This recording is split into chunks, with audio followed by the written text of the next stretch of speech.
তুফাইল ইবনে আমর আদ-দাউসী রাদিয়াল্লাহু তাআলা আনহু। হে আল্লাহ, তুফাইল বিন আমর আদ-দাউসীকে তার উদ্দিষ্ট কল্যাণকর কাজে নিদর্শন দ্বারা সাহায্য করো। রাসূল সাল্লাল্লাহু আলাইহি ওয়াসাল্লাম তার জন্য এ দোয়া করেছিলেন। তুফাইল ইবনে আমর আদ-দাউসী রাদিয়াল্লাহু তাআলা আনহু ইসলাম গ্রহণের পূর্বে আরবের ঐতিহ্যবাহী দাউস সম্প্রদায় অত্যন্ত প্রভাবশালী নেতা ছিলেন। সমগ্র আরবে যে কজন উচ্চ নৈতিক গুণাবলী সম্পন্ন সম্ভ্রান্ত নেতার পরিচয় পাওয়া যায়, তুফাইল ইবনে আমর আদ-দাউসী রাদিয়াল্লাহু তাআলা আনহু ছিলেন তাদের অন্যতম। তিনি ছিলেন আরব বিশ্বের প্রখ্যাত দানবে। তার বাড়িতে মেহমানদের জন্য সর্বক্ষণ রান্না বান্না হতো। কোন আগন্তুক তার দরবার থেকে বিফল মনোরথ হয়ে ফিরে গিয়েছেন এমন কোন নজির পাওয়া যায় না। ক্ষুধার্তকে অন্নদান, ভীতু সন্ত্রস্তের নিরাপত্তা বিধান এবং অসহায় ও নিরাশ্রয়কে পুনর্বাসনের ক্ষেত্রে তার প্রখ্যাত ছিল সবার শীর্ষে। তিনি শুধু একজন দানবেরই ছিলেন না, অত্যন্ত তীক্ষ্ণ বুদ্ধিমান ব্যক্তিত্ব, সুবক্তা এবং সুসাহিত্যিক ও খ্যাতনামা কবিও ছিলেন তিনি। তার বক্তৃতা ও কবিতার ছন্দে ছিল এক বিস্ময়কর জাদুকরী আকর্ষণ। শ্রোতাদের দেহ মন এসবের আকর্ষণে হয়ে উঠত উদ্বেলিত। তিনি ছিলেন কাব্য ও ভাষা শিল্পের একচ্ছত্র সম্রাট। এর ভালো মন্দ বিচারে পারদর্শী, সূক্ষ্মতম ত্রুটি ও তার নজর এড়িয়ে যেতে পারত না। ধন সম্পদ ও ঐশ্বর্য তাকে জাহিলি যুগীয় পবিত্র খানায় কাবার তাওয়াফ থেকে বিরত রাখতে পারেনি। সে সময় প্রচলিত প্রথা অনুযায়ী উমরা পালনের উদ্দেশ্যে তিনি তার ভূমি লোহিত সাগরের উপকূলীয় অঞ্চল তেহামা থেকে মক্কায় আগমন করেন। এ সময় মক্কায় মুহাম্মদ সাল্লাল্লাহু আলাইহি ওয়াসাল্লাম ও কাফির কুরাইশদের মধ্যে পারস্পরিক শক্তি ও জনসমর্থন বৃদ্ধির চরম এক প্রতিযোগিতা চলছিল। উভয় পক্ষেই নিজ নিজ অনুসারী বৃদ্ধির জন্য ব্যাপক প্রচার অভিযান পরিচালনা করেছিলেন। রাসূল করিম সাল্লাল্লাহু আলাইহি ওয়াসাল্লাম একদিকে যেমন তাওহীদ, রিসালাত ও আখিরাতের প্রতি ঈমান আনার জন্য লোকদের আহ্বান জানাচ্ছিলেন, অন্যদিকে কুরাইশরাও পৌত্তলিকে তাকে আঁকড়ে ধরে জনগণকে মুহাম্মদ সাল্লাল্লাহু আলাইহি ওয়াসাল্লামের আহ্বান থেকে দূরে রাখার জন্য সর্বাত্মক প্রতিবন্ধকতা সৃষ্টি করেছিল। এ অবস্থায় তুফাইল ইবনে আমর আদ-দাউসী তার মনের অগোচরেই উভয় পক্ষের লক্ষ্যে পরিণত হন। তাকে নিয়ে উভয় পক্ষের লোকজনের মধ্যে এক চরম যুদ্ধ শুরু হয়। তুফাইল আদ-দাউসী তা বুঝতে পেরে একদিকে যেমন কুরাইশদের দল ভারী করার প্রতি আন্তরিকতা পোষণ করতেন না, অন্যদিকে মুহাম্মদ সাল্লাল্লাহু আলাইহি ওয়াসাল্লামের দাওয়াতে সাড়া দেওয়ার মানসিকতাও তার গড়ে ওঠেনি। তার উদ্দেশ্য ছিল সম্পূর্ণ নিরপেক্ষ থেকে উমরা পালন করে স্বদেশে প্রত্যাবর্তন করব। তুফাইল ইবনে আমর আদ-দাউসী রাদিয়াল্লাহু তাআলা আনহুকে নিয়ে এই আদর্শিক দ্বন্দ্বের প্রেক্ষাপটে মক্কায় যে টানাপোড়েন শুরু হয়েছিল, সে ঘটনা ছিল অত্যন্ত চমৎকার ও আকর্ষণীয়। তুফাইল আদ-দাউসী রাদিয়াল্লাহু তাআলা আনহুর ভাষায় তিনি বলেন, আমি যখন উমরা পালনের উদ্দেশ্যে মক্কায় পৌঁছালাম, তখন কুরাইশ নেতৃবর্গ আমাকে প্রাণ ঢালা সংবর্ধনা জানায় এবং তারা আমাকে সর্বোচ্চ রাষ্ট্রীয় মর্যাদায় ভূষিত করে। অতঃপর আমাকে কেন্দ্র করে কুরাইশ বুদ্ধিজীবী ও নেতৃস্থানীয় ব্যক্তিবর্গ একটি বিশেষ সভার আয়োজন করে। উক্ত সভায় তারা অত্যন্ত সম্মানের সাথে আমাকে উদ্দেশ্য করে বলে, তুফাইল আদ-দাউসী, মক্কা শহরে আপনার আগমনে আমরা আনন্দিত ও গর্বিত, কিন্তু দুঃখের বিষয় আপনাকে অবগত না করে পারছি না যে আমাদের এক ব্যক্তি নিজেকে নবী বলে দাবি করেছে। সে তার তৎপরতার মাধ্যমে আমাদের সমাজ কাঠামোর এক প্রচন্ড আঘাত হেনেছে, আমাদের ঐক্য ফাটল ধরিয়েছে এবং পরস্পরের মাঝে ভুল বুঝাবুঝি ও পিতা পুত্র, স্বামী স্ত্রী, ভাই বোন, আত্মীয় স্বজনের মধ্যে দ্বিধাদ্বন্দ্বের সৃষ্টি করেছে। আমরা আশঙ্কা করছি যে আপনার মতো জ্ঞানী ও বিচক্ষণ ব্যক্তির উপর প্রভাব বিস্তারের চেষ্টা করতে পারে, এমনকি সে আপনার নেতৃত্ব ও কর্তৃত্বের মধ্যেও ভাঙন সৃষ্টি করতে পারে। হতে পারে এমন যে আপনার অধীনস্থ ও আনুগত্য ব্যক্তিদেরও সে ধোঁকায় ফেলবে। তাই আপনার প্রতি আমাদের একান্ত পরামর্শ হলো, মক্কায় অবস্থানকালে আপনি তার সাথে কোনরূপ কোনো কথা বলবেন না এবং তার কোনো কথা আলোচনা শুনবেন না, কারণ তার কথার মধ্যে এক ধরনের জাদুকারী শক্তি রয়েছে, যা দিয়ে সে পিতা পুত্র, ভাই বোন, এমনকি স্বামী স্ত্রীর মধ্যেও ফাটল ধরাতে সক্ষম হয়। কুরাইশ বুদ্ধিজীবী ও জ্ঞানগুণী ব্যক্তিরা মুহাম্মদ সাল্লাল্লাহু আলাইহি ওয়াসাল্লাম সম্পর্কে এছাড়া আরো অনেক আজগুবি কথাবার্তা ও নানা প্রকার আশ্চর্যজনক ঘটনাবলী আমাকে শোনালো। ফলে তার জাদুকরী কার্যকলাপ সম্পর্কে আমিও আমার জাতির লোকজনের ধ্যান ধারণা ও চিন্তা চেতনা রক্ষায় উদ্গীত হয়ে পড়লাম। অতঃপর দৃঢ় সিদ্ধান্ত নিলাম, আমি তার সাথে কোনো কথা বলবো না এবং তার কোনো কথা শুনবো না। পৌত্তলিক প্রথা অনুযায়ী হজের সময় আমরা যেভাবে দেবতাদের প্রতি সম্মান প্রদর্শন ও খানায় কাবা তাওয়াফ করে পরের দিন ঠিক তদ্রুপ তাওয়াফের উদ্দেশ্যে যখন রওনা হই, তখন মুহাম্মদ সাল্লাল্লাহু আলাইহি ওয়াসাল্লামের কথা যেন আমার কানে না পৌঁছে সেজন্য দু কানের মধ্যে খুব ভালো করে তুলা গুজে দেই। বাইতুল্লাহ শরীফে প্রবেশ করে দেখতে পাই মুহাম্মদ সাল্লাল্লাহু আলাইহি ওয়াসাল্লাম নামাজ আদায় করছেন, কিন্তু তার এই নামাজ আদায়ের পৌত্তলিক প্রথার নামাজ থেকে সম্পূর্ণ ভিন্ন ধরনের। তিনি ইবাদত করছেন, কিন্তু তার ইবাদত আমাদের ইবাদতের নিয়ম পদ্ধতি থেকে ভিন্ন ধরনের। তার ইবাদতের একাগ্রতার দৃশ্য আমাকে মুগ্ধ করে। রাসূল করিম সাল্লাল্লাহু আলাইহি ওয়াসাল্লামের ইবাদতের আন্তরিকতা ও বিনয় ভাব এবং আমাদের প্রদর্শনীমূলক ও অন্তঃসার শূন্য ইবাদতের সাথে তুলনা করতে গিয়ে আমি বরং তার দিকেই আকৃষ্ট হয়ে পড়ি। এমনকি পূর্ব সিদ্ধান্তের বিরুদ্ধে আমি অজ্ঞাত স্বরেই ধীরে ধীরে তার নিকট চলে আসি। আল্লাহর মহিমা মুহাম্মদ সাল্লাল্লাহু আলাইহি ওয়াসাল্লামের তেলাওয়াতে কিছু অংশ আমার কানে এসে পৌঁছালো। কি অপূর্ব মনোমুগ্ধকর ও অর্থবহ সে তেলাওয়াত, যা শুনে আমি নিজের প্রতি ধিক্কার দিয়ে বলছিলাম, তোফায়েল, তোমার মা তোমাকে কত এনা হতভাগ্য সন্তান হিসেবে জন্ম দিয়েছে। তুমি একজন তীক্ষ্ণ মেধা সম্পন্ন ব্যক্তি, খ্যাতনামা কবি, বিচক্ষণ বুদ্ধিজীবী ও জ্ঞান সম্রাট। ভাষার ভালো ও মন্দের পার্থক্য নির্ণয়ে তুমি অতুলনীয় ব্যক্তিত্ব। কে তোমাকে মুহাম্মাদের কথা শ্রবণে বাধা সৃষ্টি করেছে? তিনি যদি তোমাকে উত্তম কথা বলেন তাহলে তা গ্রহণ করতে তোমার আপত্তি কিসে? আর যদি তিনি অকারণে কিছু বলেন তাহলে তা প্রত্যাখ্যান করতেই বা বাধা কি? এসব কথা ভেবে ভেবে পরিশেষে মুহাম্মদ সাল্লাল্লাহু আলাইহি ওয়াসাল্লামের ইবাদত ও তাওয়াফ সেরে নিজ গৃহে প্রত্যাবর্তনের পূর্বে সেখানে অবস্থান সিদ্ধান্ত নিলেন। অতঃপর তিনি যখন তার বাড়ির দিকে ফিরলেন, আমি তাকে অনুসরণ করে চললাম এবং তার সাথেই গৃহের মধ্যে প্রবেশ করলাম। এরপর আমি তার খেদমতে আরজ করলাম, হে মুহাম্মদ, আপনার জাতির লোকেরা আপনাকে আপনার সম্পর্কে নানা ধরনের ভুল ধারণা দিয়েছে। আমি আল্লাহর কসম করে বলছি, তারা আপনার সম্পর্কে আমার মধ্যে প্রচন্ড ভীতি সৃষ্টি করে দিয়েছে। আমি যেন আপনার কথা না শুনতে পাই সেজন্য আমার কানের মধ্যে ভালো করে তুলা গুঁজে দিয়েছিলাম। কিন্তু আল্লাহর কি কুদরত, সত্ত্বেও আপনার তেলাওয়াতের একটি অংশ আমি শুনতে পাই, যা আমার কাছে অত্যন্ত ভালো লেগেছে। তাই আমি আপনার খিদমতে আরজ করছি যে আপনার দাওয়াত সম্পর্কে আমাকে অবগত করুন। অতঃপর রাসূল করিম সাল্লাল্লাহু আলাইহি ওয়াসাল্লাম আমাকে তার দাওয়াত সম্পর্কে অবহিত করলেন এবং সূরা ফালাক ও নাস তেলাওয়াত করে শোনালেন। কি মনোমুগ্ধকর মধুর সে বাণী! এর চেয়ে সুন্দর ও হৃদয়গ্রাহী কথা আমি আর কখনো শুনিনি। এর চেয়ে উত্তম বাস্তবধর্মী নির্দেশনাবলী সম্পর্কে কখনো অবগত হয়নি। অতঃপর কাল বিলম্ব না করে রাসূল করিম সাল্লাল্লাহু আলাইহি ওয়াসাল্লামের দিকে হাত বাড়িয়ে দিয়ে ঘোষণা করি, অশাহিদু আল্লাহ ইলাহা ইল্লাল্লাহু ওয়া আন্না মুহাম্মাদুর রাসূলুল্লাহ ওয়া দাখালতু ফিল ইসলামি। আমি সাক্ষ্য দিচ্ছি যে আল্লাহ ছাড়া অন্য কোনো ইলাহ নেই এবং নিশ্চয়ই মুহাম্মদ সাল্লাল্লাহু আলাইহি ওয়াসাল্লাম তার রাসূল। কালিমায়ে শাহাদাতের এই ঘোষণার মাধ্যমে আমি ইসলামের সুমহান ছায়াতলে আশ্রয় নিই। ইসলাম গ্রহণের পর দীর্ঘদিন আমি রাসূল করিম সাল্লাল্লাহু আলাইহি ওয়াসাল্লামের সাহচর্য লাভের প্রত্যাশায় মক্কায় অবস্থান করি। শেষ সুবাদে আমি ইসলামের মহান শিক্ষা লাভ ও পবিত্র কোরআন কারিমের হিফজ করতে থাকি। অতঃপর যখন আমি দেশে ফেরার ইচ্ছা করি তখন রাসূল করিম সাল্লাল্লাহু আলাইহি ওয়াসাল্লামের খিদমতে উপস্থিত হয়ে আরজ করি, ইয়া রাসূলুল্লাহ, আমার গোত্রে আমি একত্র নেতা। আমি এখন তাদের কাছে ফিরে গিয়ে ইসলামের দাওয়াত দিতে চাই। আল্লাহর কাছে দোয়া করুন তিনি যেন আমাকে এমন কোন নিদর্শন দান করেন যাতে মুগ্ধ হয়ে তারা আমার দাওয়াতে সাড়া দেন। এই কথা শুনে রাসূল করিম সাল্লাল্লাহু আলাইহি ওয়াসাল্লাম দোয়া করলেন, হে আল্লাহ, তুমি তুফাইল ইবনে আমর আদ-দাওসীকে একটি নিদর্শন দান করো। এরপর আমি আমার জাতির লোকের কাছে ফিরে আসি। বাড়ি থেকে অনতি দূরে একটি উঁচু টিলায় এসে পৌঁছাতে না পৌঁছাতে রাসূল করিম সাল্লাল্লাহু আলাইহি ওয়াসাল্লামের দোয়ার নিদর্শন স্বরূপ আমার কপালে ও দু চোখের মধ্যবর্তী স্থানে একটি নূর প্রজ্বলিত হতে শুরু করলো। সে যেন একটি লাইটের মতো। আমি তা দেখে আল্লাহর কাছে দোয়া করলাম, হে আল্লাহ, নিদর্শন স্বরূপ আপনি আমার কপালে যে নূর দান করেছেন একে দয়া করে অন্যত্র সরিয়ে দিন। হে আল্লাহ, নিদর্শন স্বরূপ আপনি আমার কপালে যে নূর দান করেছেন একে দয়া করে অন্যত্রে ছড়িয়ে দিন। কারণ আমি আশঙ্কা করছি যে আমার জাতির লোকেরা এটা ধারণা করে যে পৈতৃক ধর্ম ত্যাগ করে ইসলামের দীক্ষিত হওয়ার পরিণামে আমার কপালে আগুন লেগেছে। অতঃপর আল্লাহ এ নূরকে আমার কপাল থেকে সরিয়ে আমার চিবুকের বাটে প্রজ্বলিত করেন। লোকজন আমার এই নিদর্শনকে প্রজ্বলিত জ্বলন্ত প্রদীপের মতো দেখতে পেত।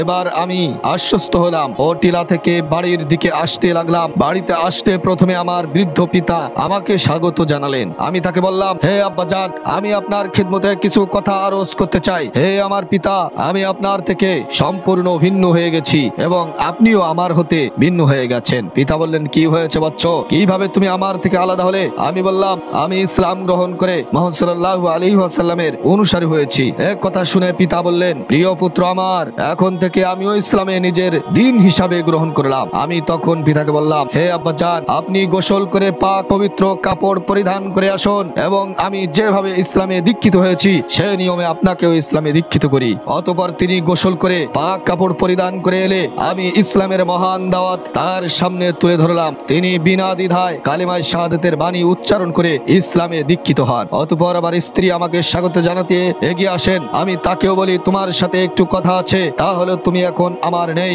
এবং আমিও তোমার নেই। স্ত্রী বলল, তা কিভাবে সম্ভব? আমার পিতামাতা আপনার জন্য কুরবান হোক, আপনি কি আমার প্রতি রাগ করেছেন? উত্তরে আমি বললাম, ইসলাম তোমার এবং আমার মাঝে ব্যবধান সৃষ্টি করে দিয়েছে, কারণ আমি ইসলাম গ্রহণ করে মুহাম্মদ সাল্লাল্লাহু আলাইহি ওয়াসাল্লামের অনুসারী হয়ে গেছি। এই কথা শুনে স্ত্রী বলল, আমিও আপনার সাথে ইসলামে দীক্ষিত হলাম। অতঃপর আমি তাকে বললাম, দাউস গোত্রের দেবতার মূর্তির পাশ ঘেঁষে পাহাড় হতে যে ঝর্ণা প্রবাহিত হচ্ছে সেখানকার স্বচ্ছ পানিতে গোসল করে এসো। স্ত্রী উত্তরে বলল, আমার পিতামাতা আপনার জন্য কুরবান হোক, যেখানে আমাকে গোসল করতে পাঠাচ্ছেন না জানি ধর্মচ্যুত হওয়ার কারণে আমি জোশারাহ বা ঝর্ণা দেবীদের অভিশাপে নিপতিত হই। আমি বললাম, তোমার দেবতা ধ্বংস হোক এবং তোমার কুচিন্তা দূর হোক। আমি এজন্য বলছি যে লোক জোড়ের ভিড়ের আড়ালে একটু দূরে গিয়ে ভালো করে গোসল করে আসতে। আমি তোমাকে এই নিশ্চয়তা দিচ্ছি যে এই পাথরের মূর্তি তোমার কোনো ক্ষতি করতে পারবে না। অতঃপর সে সেখান থেকে গোসল করে এলে আমি তার কাছে ইসলামের সৌমহান দাওয়াত পেশ করি এবং সে কালিমা শাহাদাতের বাণী উচ্চারণের মাধ্যমে ইসলামে দীক্ষিত হয়। অতঃপর আমি আমার দাউস সম্প্রদায়ের সমস্ত লোককে ইসলামের দিকে আহ্বান জানাই, কিন্তু একমাত্র আবু হুরায়রা ব্যতীত তাৎক্ষণিকভাবে আর কেউ আমার এই আহ্বানে সাড়া দেননি। তাছাড়া তারা ইসলাম গ্রহণে বড়ই মন্থর গতি অবলম্বন করে। দীর্ঘদিন দাওয়াতি কাজ অব্যাহত রাখার পর আবু হুরায়রা রাদিয়াল্লাহু তাআলা আনহুকে সাথে নিয়ে আমি রাসূল করিম সাল্লাল্লাহু আলাইহি ওয়াসাল্লামের সাথে সাক্ষাৎ করার জন্য মক্কায় আসি। রাসূল করিম সাল্লাল্লাহু আলাইহি ওয়াসাল্লাম আমাকে জিজ্ঞাসা করেন, হে তুফাইল, তোমার দাওয়াতি কাজের অবস্থা কি? আল্লাহর ডাকে কেউ কি সাড়া দিয়েছে? উত্তরে আমি বললাম, ইসলামের প্রতি তাদের অন্তর হিংসা ও বিদ্বেষে পরিপূর্ণ। তারা কুফরি ও শিরকের মধ্যে ভীষণভাবে নিমজ্জিত। ক্ষুধাদ্রোহিতা, নাফরমানি ও শঠতা তাদের চারিত্রিক বৈশিষ্ট্যে পরিণত হয়েছে। ইয়া রাসূলুল্লাহ, আমি তাদের ব্যাপারে অত্যন্ত নিরাশ। তুফাইল ইবনে আমর আদ-দাউসী রাদিয়াল্লাহু তাআলা আনহুর বর্ণনায় বলেন, আমার থেকে দাওয়াতি কাজের এই হতাশা সংবাদ শুনে রাসূল করিম সাল্লাল্লাহু আলাইহি ওয়াসাল্লাম কোনো মন্তব্য না করে উঠে এসে ওযু করে 2 রাকাত নামাজ আদায় করলেন। নামাজ শেষে আকাশ পানে 2 হাত তুলে মুনাজাত করতে থাকলেন। আবু হুরায়রা রাদিয়াল্লাহু তাআলা আনহু রাসূল করিম সাল্লাল্লাহু আলাইহি ওয়াসাল্লামের এই দৃশ্য দেখে ভয়ে আতঙ্কিত হয়ে ওঠেন এবং এই ভেবে যে তিনি হয়তো দাউস সম্প্রদায়কে ইসলাম গ্রহণ না করার কারণে বদদোয়া করবেন এবং যার ফলে সমগ্র দাউস সম্প্রদায় আল্লাহর গজবে পতিত হয়ে ধ্বংস হয়ে যাবে। আবু হুরায়রা রাদিয়াল্লাহু তাআলা আনহু মনে মনে আফসোস করতে লাগলেন এবং বলতে লাগলেন, হায় কতই না দুর্ভাগ্য এই দাউস সম্প্রদায়, যারা নিজেদের হঠকারিতার জন্য আল্লাহর আযাবের সম্মুখীন হচ্ছে। কিন্তু কি আশ্চর্য, রাসূল করিম সাল্লাল্লাহু আলাইহি ওয়াসাল্লাম আল্লাহর দরবারে 2 হাত তুলে বদদোয়ার পরিবর্তে বলতে লাগলেন, হে আল্লাহ, তুমি দাউস সম্প্রদায়কে হিদায়াত দান করো। হে আল্লাহ, তুমি তুফাইল গোত্র দাউস সম্প্রদায়কে হিদায়াতের পথ গ্রহণ করার তৌফিক দান করো। হে আল্লাহ, তোমার দ্বীনের জন্য তাদের কবুল করো। অতঃপর তিনি আমাকে সম্বোধন করে বললেন, আমি প্রাণ খুলে তোমার এবং তোমার সম্প্রদায়ের জন্য দোয়া করছি। তুমি তোমার সম্প্রদায়ের নিকট ফিরে যাও এবং পুনরায় তাদেরকে আল্লাহর দিকে আহ্বান জানাও। নিরাশ না হয়ে দৃঢ়তার সাথে সেখানে তাদের মাঝে অবস্থান করো এবং হিকমত ও ধৈর্যের সাথে ইসলামের দিকে তাদের আহ্বান জানাতে থাকো। তুফাইল ইবনে আমর আদ-দাউসী রাদিয়াল্লাহু তাআলা আনহু রাসূল করিম সাল্লাল্লাহু আলাইহি ওয়াসাল্লামের সান্নিধ্য লাভে নিজেকে ধন্য করে প্রবল আত্মাদিকে চেতনা ও উদ্দীপনা নিয়ে স্বগোত্রে প্রত্যাবর্তন করে পুনরুদ্যমে পুনরায় দাওয়াতি কাজ আরম্ভ করেন। তার ভাষায়, এবার আমি অবিশ্রান্ত ভাবে আমার জাতিকে ইসলামের দাওয়াত দেওয়ার কাজ আরম্ভ করে দিলাম। ইতিমধ্যে রাসূল করিম সাল্লাল্লাহু আলাইহি ওয়াসাল্লাম মক্কা থেকে মদিনায় হিজরত করে চলে যান। বদর, উহুদ ও খন্দকের যুদ্ধ এই সময়ের মধ্যে সংগঠিত হয়ে যায়। খাইবার যুদ্ধে প্রকালে আমি আবার রাসূল করিম সাল্লাল্লাহু আলাইহি ওয়াসাল্লামের খিদমতে মদিনায় গিয়ে উপস্থিত হই। এবার আমার সাথে শুধু আবু হুরায়রা একাই নন, আল্লাহর মেহেরবানিতে রাসূল করিম সাল্লাল্লাহু আলাইহি ওয়াসাল্লামের দোয়া দাউস সম্প্রদায়ের নব দীক্ষিত 80টি পরিবারের সদস্যরাও রয়েছে, যারা ইসলাম গ্রহণের পর থেকে আল্লাহর দ্বীনের ঝান্ডাকে সমুন্নত করার জন্য নিবেদিত। আমাদের দেখে রাসূল করিম সাল্লাল্লাহু আলাইহি ওয়াসাল্লাম অত্যন্ত খুশি হলেন এবং আমাদের খাইবারে বিজয়ের মধ্যে গণ্য করে গনিমতের অংশ প্রদান করলেন। আমরা সকলে রাসূল করিম সাল্লাল্লাহু আলাইহি ওয়াসাল্লামের দরবারে আরজ করলাম, ইয়া রাসূলুল্লাহ, আমরা বিগত জিহাদে অংশগ্রহণ করতে পারিনি, তা সত্ত্বেও আপনি আমাদের গনিমতের সম্পদ দানে ধন্য করেছেন। এখন থেকে আমরা নিজেদের জিহাদের জন্য আপনার কাছে পেশ করছি। প্রত্যেকটি জিহাদেই আপনার ডান পাশে বিশেষ বিশেষ বাহিনী হিসাবে আমাদের গ্রহণ করুন এবং আমাদের জন্য একটি নির্দিষ্ট প্রতীক নির্ধারণ করুন। তুফাইল বিন আমর আদ-দাওসী রাদিয়াল্লাহু তাআলা আনহু বললেন, মক্কা বিজয় পর্যন্ত আমি রাসূল করিম সাল্লাল্লাহু আলাইহি ওয়াসাল্লামের খিদমতে মদিনায় অবস্থান করি। মক্কা বিজয়ের পর আমি রাসূল করিম সাল্লাল্লাহু আলাইহি ওয়াসাল্লামের খিদমতে নিবেদন করি, হে আল্লাহর রাসূল, আমর বিন হামজার জুলকাফিন নামে যে মূর্তিটি অদ্যাবধি দাউস সম্প্রদায়ের দেবতা হিসেবে গণ্য হয়ে আসছে, আমাকে যদি অনুমতি দিতেন তাহলে আমি ওই মূর্তিটিকে জ্বালিয়ে দিয়ে জাহিলিয়াতের সমস্ত কুসংস্কারের মূল উৎপাটন করে ফেলতাম। কারণ নবদীক্ষিত মুসলমানরা এখন এর প্রতি একটা বিশেষ ধারণা পোষণ করে যাচ্ছে। রাসূল করিম সাল্লাল্লাহু আলাইহি ওয়াসাল্লাম তাকে সে অনুমতি দিলেন। অনুমতি পেয়ে তিনি স্বগোত্রীয় একটি গ্রুপ নিয়ে মূর্তি ধ্বংসের উদ্দেশ্যে রওনা হলেন। যুগ যুগ ধরে চলে আসা বিভিন্ন কুসংস্কারের কেন্দ্রবিন্দু, মিথ্যা প্রত্যাশার প্রতীক শিরকের এই বীজকে সমূলে উৎপাটন করার জন্য তিনি যখন প্রস্তুতি নেন, তখন লোকালয়ের নারী পুরুষ শিশু কিশোররা এই দৃশ্য অবলোকনের জন্য চতুর্দিকে প্রচন্ড ভিড় জমায়। তারা সবাই আশঙ্কা করছিল যে এই দেবতাকে জ্বালাতে গিয়ে জুলকাফিনের অভিশাপে তোফাইল ও তার সাথীরা এই বুঝি আসমানি কোনো বজ্রপাতে নিপতিত হয়। কিন্তু তোফাইল ইবনে আমর রাদিয়াল্লাহু তাআলা আনহু অত্যন্ত দৃঢ়তার সাথে অগ্রসর হয়ে চারপাশের হাজার হাজার অনুসারী ও উদ্যুগ জনতার চোখের সামনে মূর্তির গায়ে আগুন ধরিয়ে দেন। আগুন প্রজ্বলনকালে তোফাইল ইবনে আমর রাদিয়াল্লাহু তাআলা আনহু বাহ্যিক ছন্দে ছন্দে বলেন, হে জুলকাফিন, আমরা তোর অনুসারী নয়, আমাদের জন্ম তোর জন্মের অনেক পূর্বে, অতএব আমি তোর মিথ্যা অস্তিত্ব আগুন ধরাচ্ছি। যদি তোর কোনো শক্তি থাকে তাহলে প্রতিহত করো। দাউস সম্প্রদায়ের নবদীক্ষিত মুসলমানদের হৃদয়ে জুলকাফিন সম্পর্কে যে তত সামান্য সংশয় ও ইতস্ততা ছিল, শিরকের সর্বশেষ ছোঁয়া অন্তরে ছিল, মূর্তি ভবিত হওয়ার সাথে সাথে তা শেষ হয়ে যায়। অতএব যখন লোকেরা বাস্তবিকই বুঝতে পারলো যে এই মূর্তি যাকে তারা গোটা জীবন শ্রদ্ধা ভরে দেবতার মর্যাদা দিয়ে এসেছিল, প্রকৃতপক্ষে তা একটি কাষ্ঠখণ্ড ছাড়া আর কিছুই ছিল না। ফলে অবশিষ্ট লোকেরাও ইসলামে দীক্ষিত হয়ে এর ঝান্ডাতে সমন্বিত করার জন্য নিজেদের জীবন ও সম্পদ কুরবান করার জন্য এগিয়ে এলো। অতঃপর তুফাইল ইবনে আমর আদ-দাওসী রাদিয়াল্লাহু তাআলা আনহু তার সম্প্রদায়কে সম্পূর্ণ শিরক মুক্ত করে ইসলামের সুশীতল ছায়াতলে নিয়ে আসার পর বাকি জীবন রাসূল করিম সাল্লাল্লাহু আলাইহি ওয়াসাল্লামের সান্নিধ্যে থেকে সর্বক্ষণিকভাবে জিহাদে অংশগ্রহণ নিমিত্তে মদিনায় চলে আসেন। রাসূল করিম সাল্লাল্লাহু আলাইহি ওয়াসাল্লাম ওফাত পর্যন্ত তিনি তাকে সওয়ার মতো অনুসরণ করেন। মুহাম্মদ সাল্লাল্লাহু আলাইহি ওয়াসাল্লামের ইন্তেকালের পর আবু বকর সিদ্দিক রাদিয়াল্লাহু তাআলা আনহু খিলাফতকালেও তিনি ও তার ছেলে আমর সর্বক্ষণিক জিহাদে রত থাকেন। তার শাসনামলে ভণ্ড নবী ও ইসলাম ত্যাগী মুরতাদদের সাথে মুসলমানদের যুদ্ধ যখন চরমে, তখন ভণ্ড নবী মুসাইলামাতুল কাযযাবের সাথে সংঘর্ষে তুফাইল ইবনে আমর আদ-দাওসী রাদিয়াল্লাহু তাআলা আনহু ও তার ছেলে আমর প্রবল বিক্রমে ঝাঁপিয়ে পড়েন। যুদ্ধযাত্রার পথে তুফাইল ইবনে আমর রাদিয়াল্লাহু তাআলা আনহু এক আশ্চর্যজনক স্বপ্ন দেখেছিলেন। তিনি উপস্থিত সাহাবাদের কাছে এর তাবির জানতে চেয়ে বলেন, আমি এক আশ্চর্য স্বপ্ন দেখেছি। সাহাবাগণ জানতে চাইলেন, কি আশ্চর্য স্বপ্ন তুমি দেখেছো?